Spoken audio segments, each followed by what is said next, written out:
we're making a new game. But spoiler, we also made some old mistakes. After making so many games, we really should have known better. So we're also canceling our new game. Oh my god, I'm so excited to announce that we're making and canceling our game. This is the game we've been working on for half a year now. And it's gone. This is not the first time this happened either. I've been documenting my entire game dev journey here on YouTube ever since 2018. That's 8 years ago. I made this game in game school with two of my friends in 2019, did quite well. The first game I showed myself work on online was Oversnova, which I eventually cancelled. There's Will You Snell, which was a solo venture of mine. It did okay. And a similar thing happened when we spent several months thinking that Thronefall was meant to be a card game. It was definitely not. That several months we're never getting back. And then, of course, Paul and I teamed up again to make Thronefall, which came out recently, 2024. Wait, that's not that recently, actually. So now I'm in the fortunate position that I'm full-time indie game dev and I'm creating a new Unity project, about to repeat an unfortunate mistake that we've already made at least once in the past.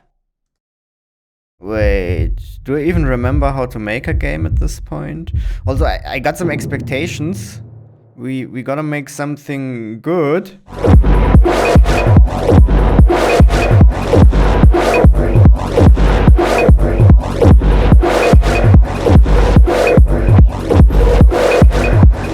And so I got to work with Brachy's tutorial.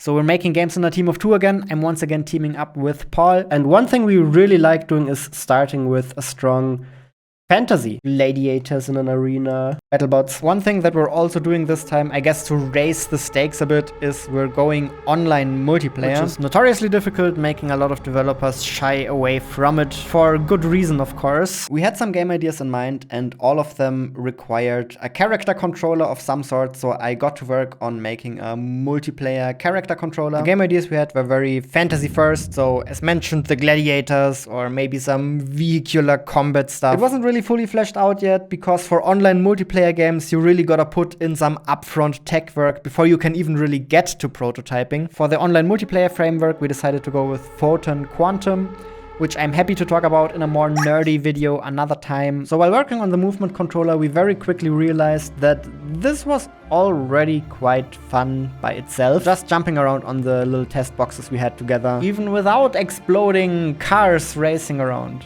So we kind of saw an opportunity to maybe make a little bit of a smaller game, because this is our first multiplayer game, and making a very big, beefy, chunky multiplayer game is the first multiplayer game that all of a sudden not appear such a smart idea after second thought. So what if we remember our big game ideas for later and just try to make like a small stepping stone project to get into things? I mean, we're totally gonna keep this small. It's not gonna bloat in the slightest. We tried an obstacle course, which was like the most obvious thing to try. That was okay, but also pretty boring. A breakthrough occurred when I made the climbing prototype, basically just spawning a bunch of random moving blocks, partially moving blocks, and you have to climb as far as possible in 3 minutes, and whoever is the furthest up after the 3-minute timer ends wins. Yeah, sometimes you have to like backtrack. But these levels work surprisingly well.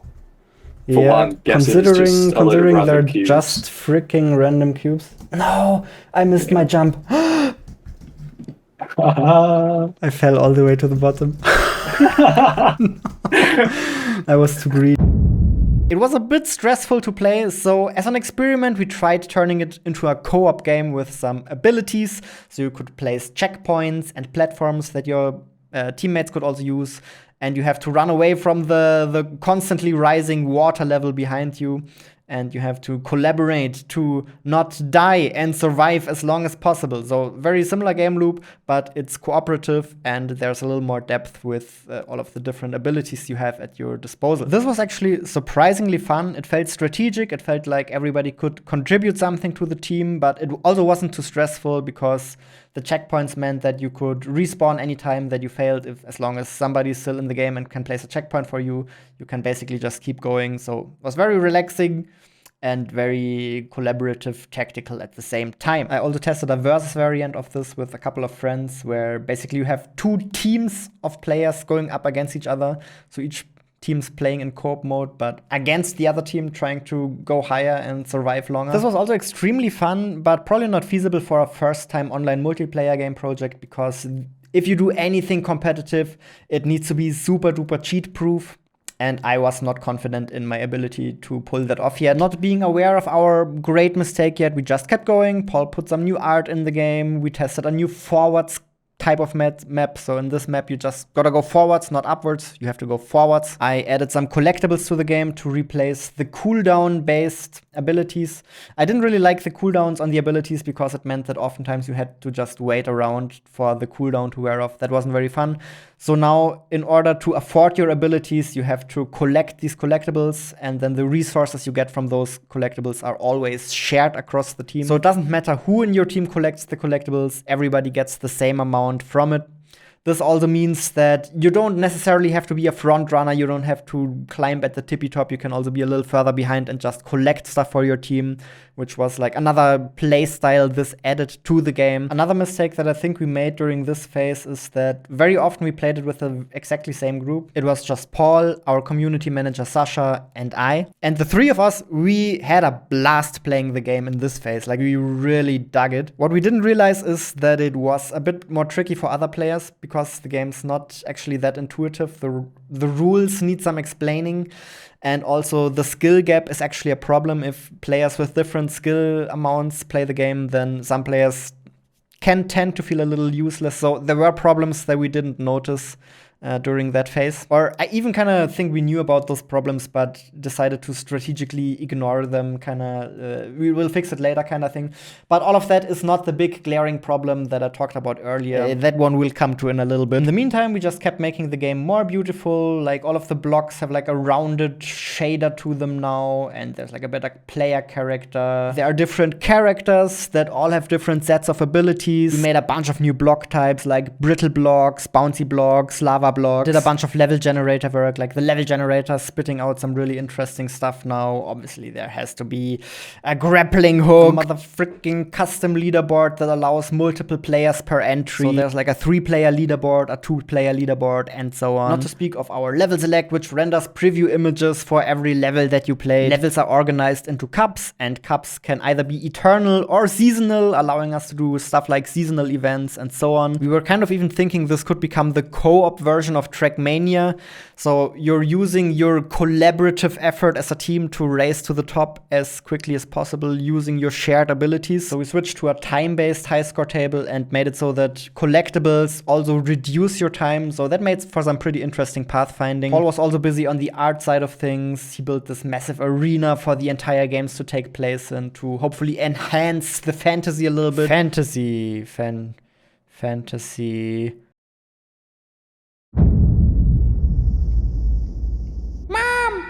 I don't want to be an astronaut. I want to be a dodo on blocks in an arena above water. No worries, Timmy.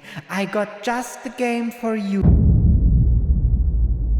So when somebody dies, I think I should at least give you the courtesy of telling you their name. We lost Dodo Derby on this wonderful sunny day. It's really too soon. It's just way too soon. You've only been here for half a year. We nurtured you. We took care of you. We saw you grow. We saw you develop some real personality. And now we stabbed you in your back. Sorry, that was uncalled for. That was uncalled for.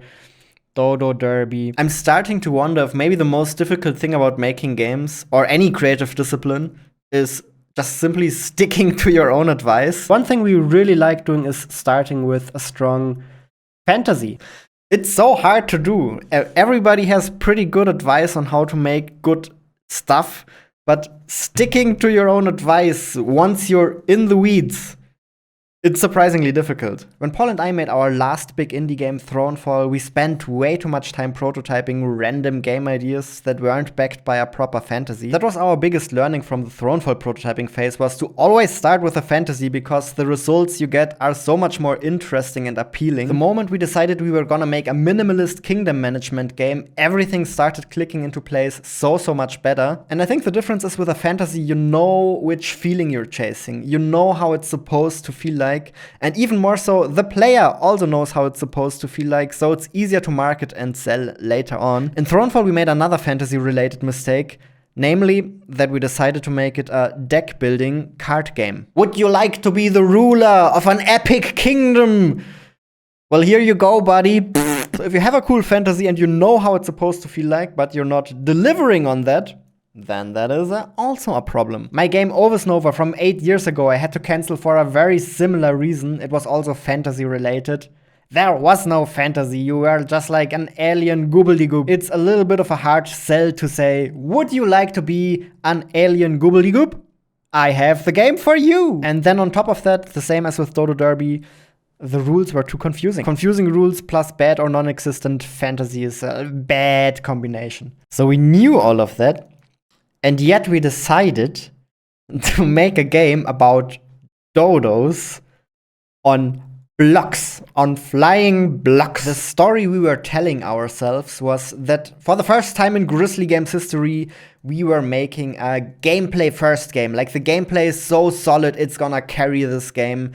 And we're just gonna slap some cute skin, like with the dodos, essentially on top of it. Now, slowly but surely, the realization hit us that the gameplay had problems that were not trivial to resolve. For example, the game is not very self-explanatory at all. It's just the rules feel kind of arbitrary. You need somebody to explain the rules to you very specifically. The reason why the rules got so complicated is because we were trying to patch over problems in the gameplay, but it just got more and more confusing every time we did that. Let's forget all of that. Let's have a look at this from a completely different angle.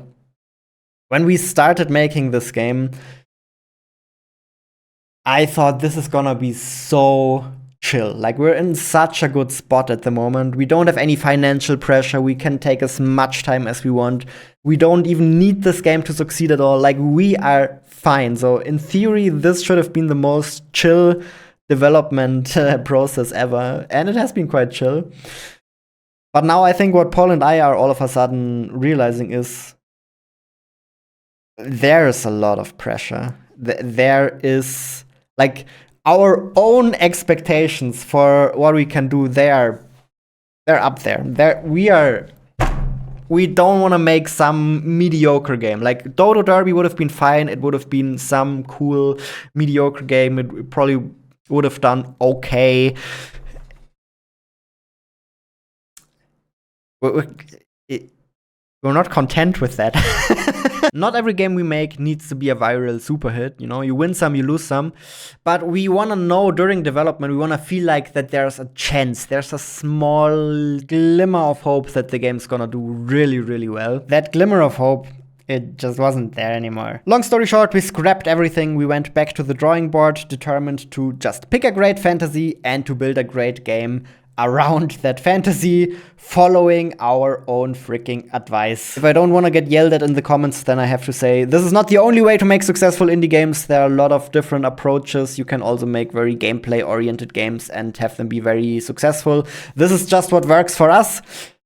But every time we don't do this exact workflow, we regret it afterwards. Looking at our old scratchboard, what was staring us right into our faces and into our souls was this. The Gladiator fantasy. I mean, we already have an arena in our game, so...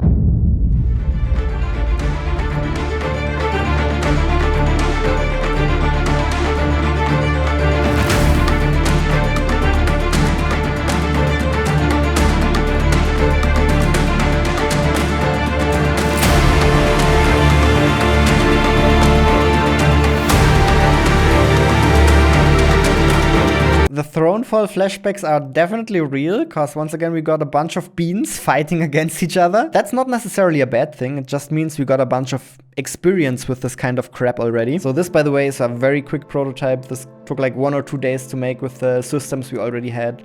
And Paul and I pretty much agreed that the magic was back. We scoured Steam for Gladiator games, and what we found definitely shocked / surprised us, because we kind of found nothing that was really serving the fantasy properly and doing it justice. There are like a bunch of 2D indie games. There are also a bunch of physics, simulation, combat games, which is also not what we want to do. We Who Are About to Die gets close in terms of fantasy, but in terms of gameplay, we want to do some things quite differently, and also doesn't seem to have multiplayer. So we found some freaking free real estate. There's always a chance we could be wrong. Let's hope we're not wrong. But this looks very, very promising. Now here's maybe the harshest thing about all of this. You will never know. We will never know what could have been with Dodo Derby. Every decision for something is also a decision against something. It's sad about all of, like, I'm sad for all of the games that are not made, but like a different game is now being made instead that would not have been made otherwise. We don't know what could have happened. We don't know. We will never find out. But we will find out about another thing that we would not have found out about if we had gone for that other thing. Still, it's sort of a hard pill to swallow. We will never know what could have been. We're making a freaking Gladiator game! Let's go! The 6 to 9 months that we spent on Dodo Derby, they're not really lost. We developed a lot of new skills during that time. Paul is starting to become a genuinely good 3D artist, single-handedly doing 3D models, animation, texturing. At the same time, I learned how to make online multiplayer games in a way that doesn't even really feel like it's slowing me down during development. It was a bit difficult to wrap my head around. Sometimes we get criticized for making it appear as if everything was super simple. No, it's not. It's actually difficult to learn these things. It requires time and effort. But I feel very well prepared now for whatever multiplayer game we'll wanna make in the future. But I think this is where we say goodbye to this specific Unity project. I will close it. I will open a new one. And we will start from scratch.